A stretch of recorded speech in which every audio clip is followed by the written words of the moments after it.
ដីពុកម៉ែបងប្អូនទាំងអស់គ្នានៅក្នុងថ្ងៃនេះដែរនេះខ្ញុំនឹងធ្វើការបង្ហាញពីលំអដឹកតកមកឈុតទៀតហើយចាជាប្រភេទដែកសដែកតាន់ចាដែកអង្តែនចាប្រើមួយងាយពុកផុយតណាទេគឺមុំប្រើបានយូរចា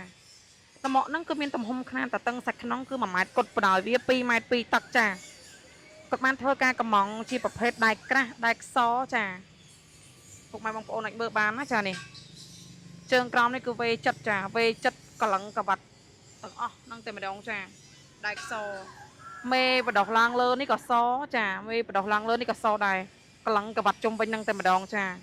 ធានាថាមុំជូនពុកម៉ែបងប្អូនយកទៅប្រើប្រាស់ចាហើយចំពោះបានគឺយើងបិទជាប្រភេទក្តារចាអញ្ចឹងយើងបិទក្តារជូនគាត់ចាកັບជូនដូចរាល់អស់ហើយចាហើយសម្រាប់សបកកង់គាត់បានកំងជាប្រភេទសបកកង់ឡានលេខ12ផ្លូវ09ចានេះបាញ់ថ្នាំពណ៌ទឹកប៊ិចមកស្អាតស្រស់ល្អតែម្ដងចានេះចាសម្រាប់ពុកម៉ែដែលគាត់មានពុកម៉ែបងប្អូនដែលគាត់មានតម្រូវការចង់កំងប្រភេទលំអដឹកតកអីឬក៏លំអចំហៀងលំអសណ្ដោងខាងយើងខ្ញុំមានទទួលធ្វើទាំងអស់ចាសម្រាប់លេខទំនាក់ទំនងគឺខ្ញុំដាក់លើវីដេអូហ្នឹងចា3ខ្សែឬក៏ Telegram របស់នាងខ្ញុំឬក៏ឆាតចុះផេករបស់នាងខ្ញុំផ្ទាល់ក៏បានដែរសម្រាប់ទីតាំងរបស់យើងខ្ញុំគឺនៅភ្នំពេញនៅផ្សារដើមថ្កូវលើផ្លូវ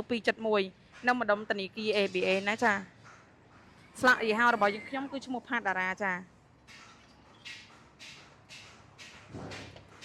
ខ្ញុំថតជុំវិញឲ្យពុកម៉ែបងប្អូនមើលចា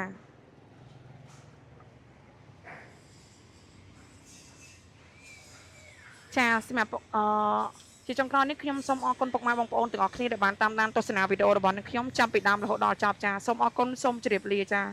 អរគុណច្រើន